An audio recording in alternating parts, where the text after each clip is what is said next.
मैंने आप लोगों को ना स्टोरेज के टाइम पे बताया था कि स्टोरेज के टाइम पे भी डॉक्यूमेंटेशन इज नेसेसरी। आपका जितना भी फार्मास्यूटिकल मैन्युफैक्चरिंग है ना, या मैन्युफैक्चरिंग से पहले के स्टैंडर्ड्स किस तरीके से आपने अप्रूव करवाने हैं, आपकी रेगुलेटरी अफेयर्स क्या थे, आपने किस तरीके से आपने अपनी रेगुलेटरी अथॉरिटी से उसको अप्रूव करवाया, रजिस्टर करवाया, अपने आप को अपनी मेडिसिन को रजिस्टर करवाया, इंपोर्ट करवाई, एक्सपोर्ट करवाई, हर चीज। फिर मैन्युफैक्चरिंग की, उसके अलावा फिर आगे सेल किया, हर चीज जो है उस पे हर लेवल के ऊपर डॉक्यूमेंटेशन आती है। आपकी फार्मास्यूटिकल इंडस्ट्री के अंदर सबसे मेजर पार्ट जो है दैट इज योर डॉक्यूमेंटेशन। काम ठीक हुआ है कि नहीं, उसका डॉक्यूमेंट कैसे बना है। अब ये सुनने में कितनी अजीब चीज लगती है कि दवाई ठीक बन रही है कि नहीं, पेशेंट तक पहुंच रही है कि नहीं, इसके अलावा हम देख रहे हैं कि डॉक्यूमेंटेशन ठीक हो रही है कि नहीं। अब इसको आप अगर इस तरीके से सोचें कि हर कोई इंस्पेक्टर या कोई भी रेगुलेटरी अथॉरिटी हर इंडस्ट्री के ऊपर 2400 घंटे नजर नहीं रख सकती। ठीक है। अगर वो 2 महीने बाद या महीने में एक दफा उधर इंस्पेक्शन के लिए जा रहे हैं, या फिर उधर ये पता करने के लिए जा रहे हैं कि वहां पे ठीक टू अप टू स्टैंडर्ड काम हो रहा है कि नहीं, तो उन्होंने वहां जाकर एक तो उस टाइम पे वो स्टैंडर्ड ऑपरेशन भी देख लेंगे किस तरीके से काम हो रहा है।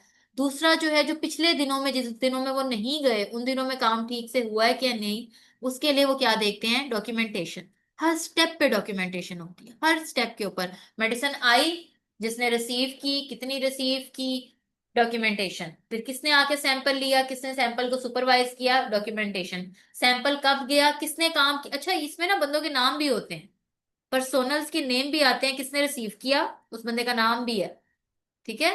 फिर उसके बाद किसने आके सैंपल लिया उसका नाम भी है, किसने उसको अश्योर किया, उसने उसको सुपरवाइज किया, क्वालिटी एश्योरेंस का बंदा, उसका भी नाम है।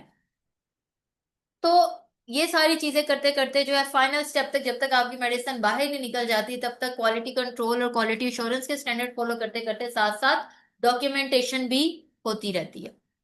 आपके हर बैच को, जैसे एक टाइम के ऊपर एक स्पेसिफिक टेबलेट की कोई 2 लाख टेबलेट बननी थी, एक उसको एक बैच कहते हैं। ठीक है। बैच, हर बैच का एक रिकॉर्ड मेंटेन होता है, जिसके अंदर जिस जिस बंदे ने उसकी तरफ देखा भी होता है ना, मैं मजाक से मतलब कि कह लो कि जिस जिस बंदे ने उसकी मैन्युफैक्चरिंग, उसकी प्रोसेसिंग के अंदर कोई भी पार्ट प्ले किया होता है ना, उस हर बंदे का नाम मौजूद होता है, with signature, with name, each and everything.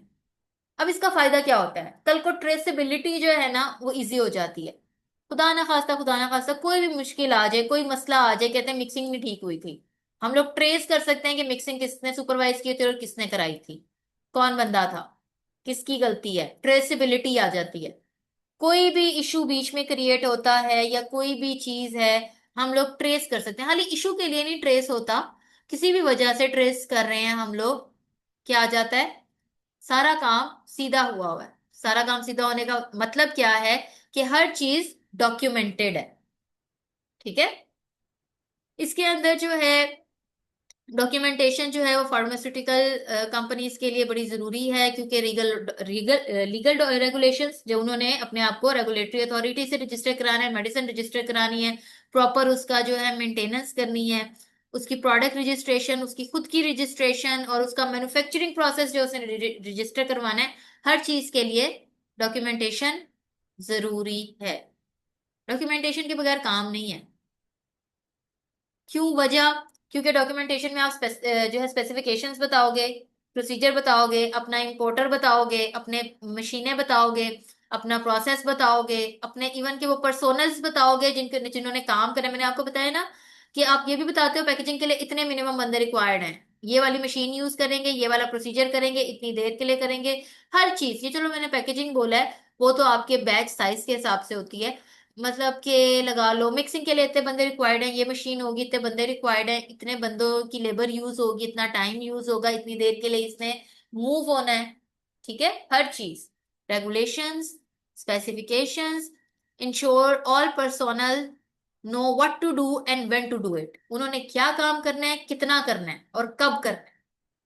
ठीक है। कब उन्होंने ड्राइंग करनी है, कब उन्होंने मिक्सिंग करनी है। मैं आपको स्टेप्स इसलिए बता रही हूँ क्योंकि बनाने के स्टेप्स यही है ना, mixing, granulation, mixing, drying, compression, coating. Authorise person के पास हर इंफॉर्मेशन होनी चाहिए प्रोडक्ट के बारे में। अब एक प्रोडक्ट है, वो लाइट सेंसिटिव है, वो लाइट की मौजूदगी में खराब हो जाएगा। ऐसे प्रोडक्ट हम लोगों को लाइट रेजिस्टेंट बॉटल्स के अंदर भी मिल जाते हैं, और लाइट रेजिस्टेंट जो है ब्लिस्टर के अंदर भी मिलते हैं। कभी आप देखो किसी मेडिसिन का जो है वो ब्लिस्टर का कलर रेड हो, मरूनिश, अपनी मर्जी से नहीं किया, मेडिसिन की रिक्वायरमेंट है। ऐसी मेडिसिन को डायरेक्ट लाइट पड़ी हो, मेडिसिन खराब हो जाएगी। आप मेडिसिन को निकालो उसके ब्लिस्टर से, साथ ही इस्तेमाल कर लो, कंज्यूम कर लो। अगर एक जो है लोगों को पता है कि ये लाइट सेंसिटिव है, तो उसको लाइट सेंसिटिविटी को ध्यान में रखते हुए उसको प्रोसेस करेंगे। समटाइम ये होता है कि क्वालिटी कंट्रोल वालों को अपनी लैब की लाइट्स तक कम करनी पड़ती हैं उसकी टेस्टिंग करने के लिए, कि ड्यूरिंग द टेस्टिंग वो प्रोडक्ट टूट ना जाए, सॉरी उसकी डिकम्पोजिशन या डिग्रेडेशन ना हो जाए उस ड्रग की। इतना एहतियात करनी पड़ती है मेडिसिन की मैन्युफैक्चरिंग में जो लाइट सेंसिटिव होती हैं। सारा ये मेक श्योर करना कि डॉक्यूमेंट, सारी चीज डॉक्यूमेंटेड है ताकि कल को ट्रेसेबिलिटी हो सके। इस वजह से भी ये भी पर्पस है उसका। उसके अलावा एक ऑडिट ट्रेल बन जाए, मतलब ये अकाउंट से रिलेटेड है।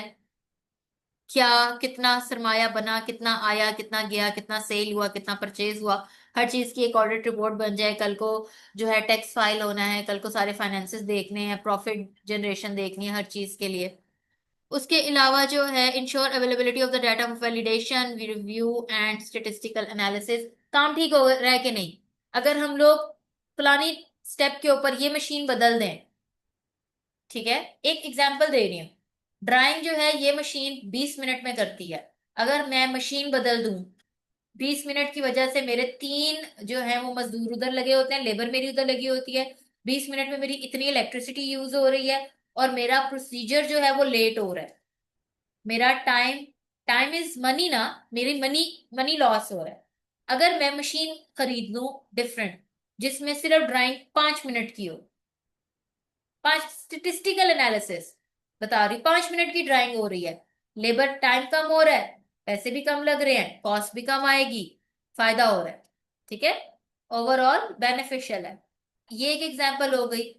वैलिडेट करना, मशीनें भी वैलिडेशन जरूरी होती है, आपकी मशीनें ठीक से काम कर रही हैं कि नहीं। एक मशीन है, कह रहे हैं 20 मिनट के अंदर मिक्सिंग कर देगी, तो वो मशीन ठीक से कैलिब्रेटेड है कि नहीं, उसका प्रॉपर एक वैलिडेशन सिस्टम होता है। अब यहाँ पे कुछ डॉक्यूमेंट्स के नाम इन्होंने बताए हुए हैं कि कौन कौन से डॉक्यूमेंट्स हैं जो जनरली आपके इंडस्ट्री के अंदर होते हैं। स्टैंडर्ड ऑपरेटिंग प्रोसीजर, मतलब कोई भी आपने मशीन यूज करनी है, उसको इस्तेमाल करने का, उसको ऑपरेट करने का स्टैंडर्ड क्या है। ये ज्यादातर ना लैब्स में भी लगे होते हैं। अभी रिसेंट, अब मैंने अपने आपके लैब में अभी जो है ये न्यू लैब जो है ना इनके अंदर लगाने हैं, जिसके अंदर स्टैंडर्ड ऑपरेट, हर मशीन के साथ एक स्टैंडर्ड ऑपरेटिंग उसका प्रोसीजर लगाएंगे कि ये मशीन इस तरीके से इस्तेमाल होगी। इस तरीके से क्वालिटी कंट्रोल में या बाकी इंडस्ट्रीज के अंदर, डिपार्टमेंट्स के अंदर ये चीजें मेंशन होती हैं कि ये मशीन इस तरीके से इस्तेमाल करनी है।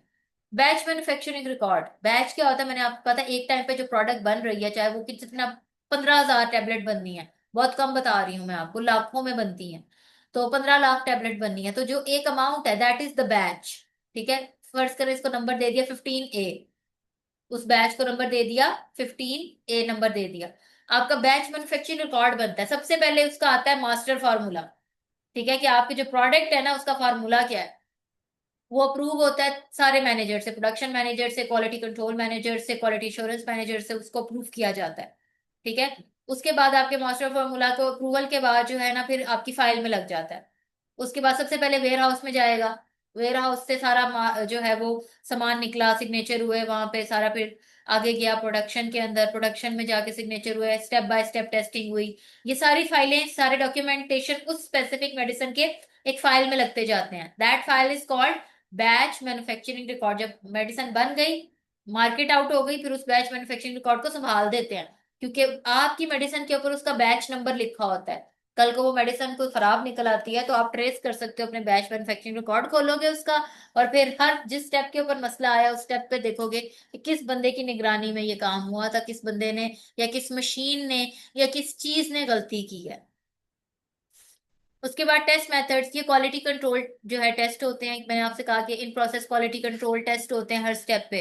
तो वो कौन कौन से क्वालिटी कंट्रोल टेस्ट करने हैं, कौन से जो है आपके रॉ मटेरियल के ऊपर होने हैं, कौन से इन प्रोसेस होने हैं, कौन से आपके फिनिश प्रोडक्ट के ऊपर होने हैं, सारे टेस्ट मेथड भी आपके लिखे होते हैं। ये आपके रेगुलेटरी अथॉरिटी से नहीं, जो आपने फाइल अप्रूव करवाई होती, ये उसमें मेंशन्ड होते हैं।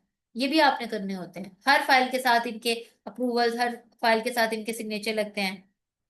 लॉग बुक के अंदर हर चीज होती है, आपकी मशीन मेंटेनेंस भी आ जाती है, आपकी जो है ऑपरेशंस भी आ जाते हैं, आपकी कैलिब्रेशन भी आ जाती है, आपके हर एक्टिविटी का जो है क्लीनलीनेस हो गई, सफाई ठीक से हुई है कि नहीं, डस्टिंग ठीक से हुई है कि नहीं, बाकी सारी चीजें ठीक से काम कर रही हैं, each and everything log book में आती है। मास्टर फॉर्मूला मैंने आपको बता दिया है। साइट मास्टर फाइल जो है, साइट मास्टर फाइल होती है कि आपकी जो इंडस्ट्री है वो कैसी बनी हुई है, उसका एरिया क्या है, कौन कौन सी जो है उसके जो फार्मास्यूटिकल प्लांट है, आपका जो आपकी इंडस्ट्री है, जो आपकी फैक्ट्री है, किस एरिया में क्या बन रहा है, किस एरिया में क्या बन रहा है, किस एरिया की कितनी डायमेंशंस है, उसके अंदर कौन सी मशीन ऑपरेट हो रही है, ईच एंड एवरीथिंग। उसके बाद जो है और कौन कौन सी डॉक्यूमेंटेशन होती है, क्वालिटी मैनुअल जिसके अंदर सारी रेगुलेशंस बताई होती हैं जो कि कंपनी ने फॉलो करनी होती हैं। उसके अलावा पॉलिसीज, ये हर कंपनी की अपनी होती है।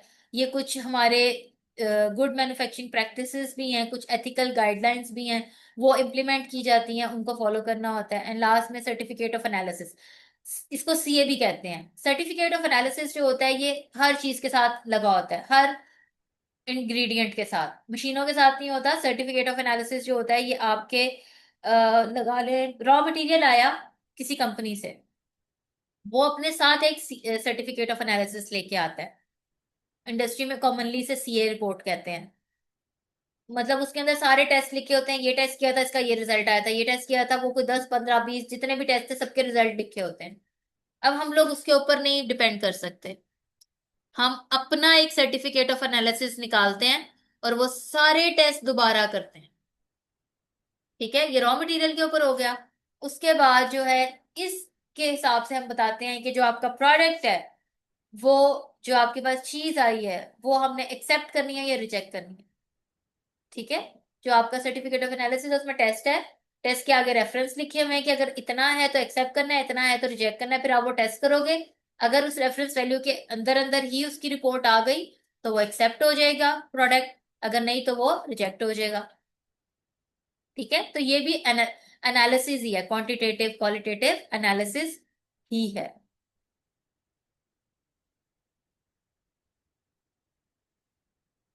अच्छा, ये ना एक और बुक है, सेम ये भी फार्मेसी काउंसिल की ही बुक है। इसके अंदर जो है ना ये सारी चीजें जो अभी शुरू में बताई हुई थी ना डॉक्यूमेंटेशन की, जो मैंने आपको स्टोरेज में भी कुछ बताई हैं, कुछ मैंने आपको क्वालिटी कंट्रोल और क्वालिटी एश्योरेंस में भी बताई हैं, ये इसमें ना थोड़ी सी डिटेल में लिखी हुई हैं। उसके अलावा यहाँ पे ऑब्जेक्टिव भी थोड़े से डिटेल में लिखे हुए हैं। और ये जो डॉक्यूमेंटेशन है ना इनके सिर्फ नाम लिखे हुए हैं। ये जो भी हमने थोड़ी दो दो लाइनें पढ़ी है ना, तो हम लोगों ने फिर अब क्या करना है, हम लोगों ने इसको इस तरीके से करना है कि जब हम लोग क्वेश्चन को शुरू करेंगे, ये अच्छी डेफिनेशन लिखी हुई है इन्होंने, ये जो डेफिनेशन है ना जो आपकी बुक में है, ये डेफिनेशन अच्छी लिखी हुई है, डेफिनेशन इधर से कर लें। पर्पस, पर्पस और दूसरी बुक के अंदर objective, purpose and objectives are same. अब आप देख लें आपको कहाँ पे इजी लग रहे हैं, अगर आप कहते हो कि इसमें एक दो डिफरेंट हैं, हम लोग अपनी बुक में ऐड ऑन करना चाहते हैं तो करें, अगर आपको अलग से क्वेश्चन आए तो इजी हो जाएगा आपके लिए। फिर यहाँ पे ना नीचे इन्होंने डायरेक्टली सिर्फ कुछ डॉक्यूमेंट्स के नाम लिख लिए हैं। यहाँ पे इन्होंने जो है थोड़ा सा इस तरीके से मेंशन किया है, उन्होंने ऊपर बताया है और नीचे जस्ट नाम लिख दिए हैं, और एक को उन्होंने एक्सप्लेन किया सिर्फ एसओपी।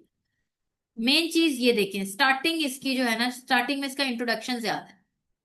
ये आप अपने जो है वो ऐड ऑन कर सकते हो कि एक गुड जो है डॉक्यूमेंटेशन क्या होती है, उसके अलावा आपकी एक मास्टर कॉपी होती है, कुछ चीजों को जो है कॉपी कर सकते हो आप, कुछ को आप कॉपी नहीं कर सकते हो, एक कंट्रोल कॉपी होती है आपकी डॉक्यूमेंटेशन की। ये चीजों को आपको पता होना जरूरी है, तो आपने यहाँ से पढ़ना जरूर है मास्टर कॉपी और कंट्रोल कॉपी का डिफरेंस। आपका क्यूए डिपार्टमेंट किस तरीके से डील करता है, क्वालिटी एश्योरेंस डिपार्टमेंट किस तरीके से डॉक्यूमेंटेशन को हैंडल करता है, ये सारी चीजें जो है ना मस्त करनी है। ये मैं बुक आपके साथ ये शेयर भी कर दूंगी, तो आपने इसको दोनों को देख के ये क्वेश्चन प्रिपेयर करना है। आप अपनी अभी की बुक के साथ एक पेज अटैच करके ये जो साइड पे हार्ड पेपर है इसके ऊपर चीजें ऐड ऑन कर लेना, हार्ड पेपर के ऊपर। ठीक है,